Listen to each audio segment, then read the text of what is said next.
All right, so get this. Big tech is going nuclear. Yeah, nuclear power. Who would have thought? It's kind of crazy, right?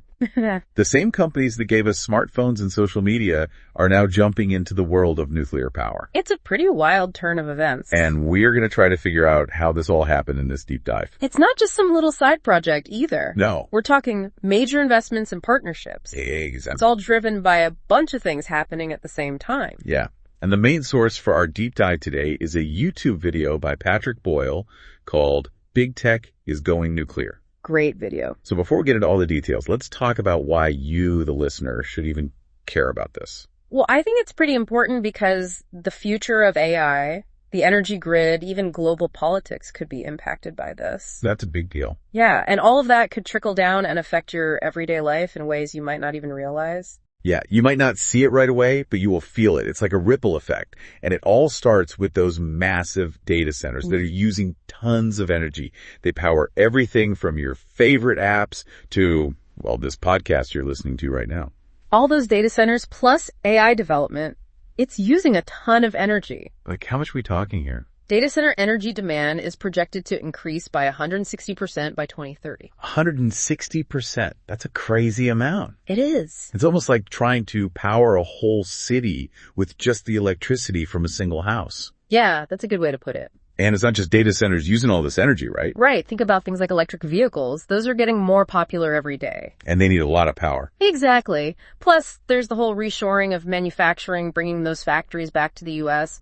All those initiatives need a lot of power, too. So with this huge increase in demand for energy, you'd think big tech would just use more renewable energy like solar and wind power. Yeah, but there's a problem with that. What's that? Renewables can be inconsistent. Inconsistent? How? Well, the sun doesn't always shine and the wind doesn't always blow. True. They need a reliable backup, and that's where nuclear power comes in. Okay, so we have AI needing tons of energy, the traditional power grids struggling to keep up, and big tech needing a reliable source of power that also helps them meet their goals for zero carbon emissions. Yep. It's a complicated problem. And leads to this kind of surprising solution. Nuclear renaissance. Led by the tech industry. Who would have thought? It's kind of funny, isn't it? Nuclear power is often seen as this outdated technology, but now it's becoming popular again thanks to these cutting-edge companies. It's a strange twist. And it's not just the tech companies. Governments around the world are also realizing that nuclear power can help us meet climate goals and make sure we have enough energy. That's true. But let's be real for a second. Nuclear power has a complicated history. Yeah, there have been some major accidents like Chernobyl and Fukushima. Those were scary. Yeah, and a lot of people are afraid of nuclear power because of that. Plus, there's the whole issue of nuclear waste. Right, and the possibility of nuclear weapons. It's a sensitive topic. Definitely. But the video makes some interesting points that challenge those common perceptions about nuclear power. Like, did you know that coal-fired power plants actually give off more radiation than nuclear plants? It's true. And if you look at the data, nuclear power is actually very safe. Wow. And in the U.S., it's helped reduce carbon emissions a lot. That's great. It's like taking millions of cars off the road. Okay, so there's more to nuclear power than just the fear factor. Yeah. But even with this new interest and everyone wanting cleaner energy, building those huge traditional nuclear power plants is still really expensive and takes a long time. Yeah, it is. That's where small modular reactors, or SMRs, come in. They sound kind of cool. What are they? They're basically smaller and more flexible nuclear power plants. Okay, so what's the advantage of being smaller? Well, it could make them cheaper and faster to build. Got it. Plus, they can be put in more places because they don't need as much space. It's a big change, especially for companies that need specific solutions for their power needs. So we have this interesting situation. Big tech needs more energy to make their AI dreams a reality. Nuclear energy is a clean and reliable solution. And SMRs could be the key to making it all happen. Exactly. It's pretty amazing how it's all coming together. It is. It's like a high-stakes race to figure out the energy future. Yeah. And not just for these companies, but for the future of all the technology they're creating. Yeah, the stakes are high. So now that we understand why this is happening, let's talk about what these big tech companies are actually doing about it. Yeah. What are they investing in and who are they partnering with to make this nuclear future a reality? That's what we'll talk about next. Stay tuned. So we talked about big tech companies investing in nuclear power to solve their energy problems. Right, but nuclear power has been around for a while. Yeah. Why is this all happening now? It's the demand for energy. Remember we said data center energy use is going to increase by 160%. Yeah. That's just the beginning. Okay, so how bad is it really? Well, Goldman Sachs says that on top of data centers, overall electricity demand could double. Double. Yeah, because of things like electric vehicles and more manufacturing happening in the U.S. The video said over $500 billion have been invested in new U.S. factories for semiconductors, batteries, and solar panels just since 2021. Exactly, and those factories need a lot of power. Wow, so we're building all this new stuff, but we don't have enough energy to power it. That's the problem, and it's one of the main reasons why people are looking at nuclear power again. So it's not just about the amount of energy, it's also about the kind of energy we need. Right. We need what's called baseload power. What's that? Baseload power is the electricity that's always on, it's reliable, and it keeps essential things running 24/7. Oh, okay, so like hospitals and things like that? Exactly. Those need constant power, and baseload power provides that. So solar and wind power aren't baseload power? They can be part of it, but they're not always reliable. The sun doesn't always shine and the wind doesn't always blow. Nuclear power, on the other hand, is always on. It's like that friend who's always there for you no matter what. I like that analogy. So for things that are super important, we need that reliable baseload power. Yes, and that's what nuclear energy can provide.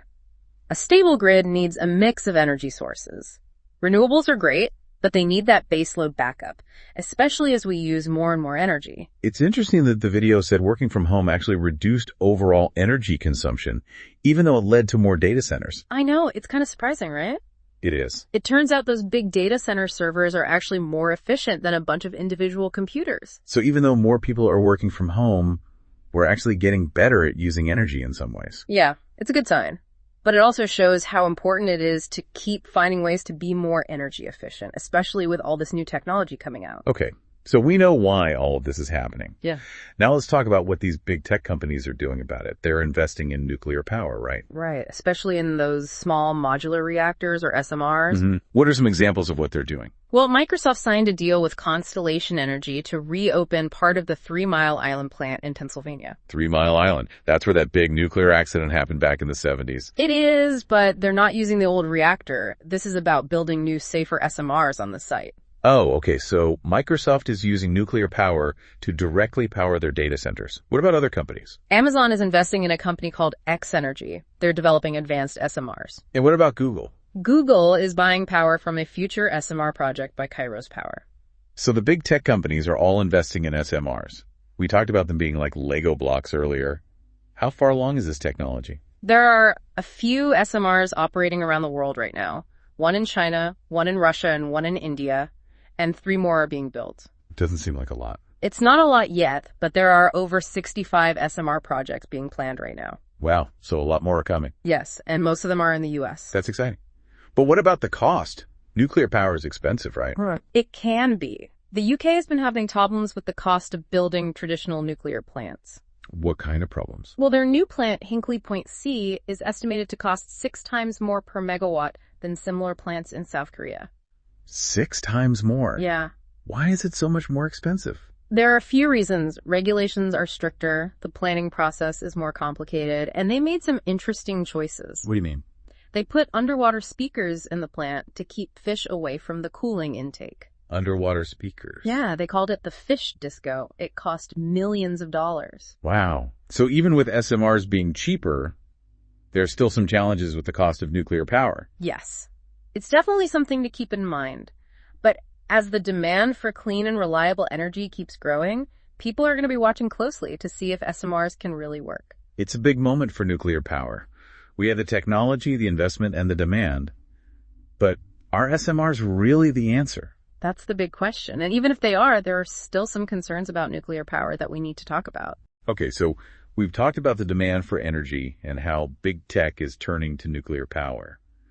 But can nuclear power really shake off its bad reputation and be a part of a clean energy future? That's the question a lot of people are asking. Yeah, there are still those concerns about safety, waste disposal, and the possibility of nuclear weapons. Yeah, those are big concerns. And it's hard to forget those images of Chernobyl and Fukushima. Those accidents were terrible, and they made people question the safety of nuclear power. But the video said something that I found really interesting. It said that coal-fired power plants are actually more radioactive than nuclear plants.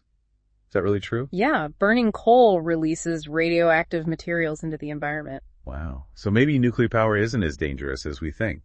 It's important to look at the facts and not just rely on fear or old ideas. And when you look at the history of nuclear power in the US, it's been really good at reducing carbon emissions. The video said it's like taking 100 million cars off the road. That's a huge difference. It is, and it shows how nuclear power can help us fight climate change. But of course, we can't ignore the issue of nuclear waste. What do we do with all that spent fuel? Yeah, that's a good question. The video said that all the spent nuclear fuel ever produced in the U.S. could fit in a football field less than 10 feet deep. That doesn't seem like a lot. It's not a huge amount, but we still need to find a safe place to store it permanently. And there are some promising solutions being developed, like recycling and reprocessing the fuel. They even talked about new reactor designs that can run on spent fuel. That's pretty cool. Yeah, it's like turning trash into treasure. Those advancements in waste management are really important. They can make nuclear power more sustainable and address one of the biggest concerns people have. So it sounds like there are solutions to the waste problem. But what about the cost? Who's going to pay for all of this? Well, besides those investments from big tech companies, there's growing support from governments and financial institutions. The video mentioned that the U.S. government passed some laws to help speed up the development of new nuclear projects. Yeah, it's actually a bipartisan effort, which is pretty rare these days. It shows that both sides of the political spectrum agree that nuclear power needs to be part of the solution. And it's not just the U.S. During the recent UN Climate Week, world leaders said they want to triple global nuclear energy production by 2050. That's a big goal. It is, but it shows how much momentum there is behind nuclear power. And the video said that 14 major banks are willing to finance these projects. That's a big deal. Having the financial world on board is really important. And the U.S. Department of Energy has a $600 billion fund for renewable and advanced energy projects, including nuclear. So there's money available to make this happen. We also talked about nuclear fusion earlier. Could that be the ultimate solution? Fusion is definitely the holy grail of energy. It would give us unlimited clean energy with no radioactive waste. But the video said that most experts don't think fusion will be a practical source of energy anytime soon. Yeah, it's still a long way off, but there's a lot of research and investment happening in fusion. Even Sam Altman, the guy who created ChatGPT, is investing in fusion through his company Helion. Yeah, he thinks fusion is the best way to power a future where AI is everywhere. Helion even has a deal to sell power to Microsoft. But some people are skeptical about whether they can actually do it. It's a risky bet, but the potential benefits of fusion are so huge that it's worth exploring. So we've covered a lot in this deep dive. We talked about how big tech needs more energy and how that's leading to a comeback for nuclear power. We discussed the pros and cons, the challenges and the opportunities. It's a complex issue with a lot of moving parts. It really is. But what does it all mean for you, the listener? That's the question you need to ask yourself. Do you think the benefits of nuclear power outweigh the risks? Is this the right path to a cleaner and brighter future? Or is it too dangerous? It's a decision we all need to think about carefully as we move forward into this new energy landscape. We're living in a time of big changes and big challenges, and the choices we make today will have a lasting impact on our world. Thanks for joining us on this deep dive. We hope it's given you some food for thought, and maybe even sparked your curiosity to learn more about this fascinating topic. Keep those questions coming, stay informed, and be part of the conversation. That's how we create a better future for everyone. Until next time, stay curious, and thanks for listening.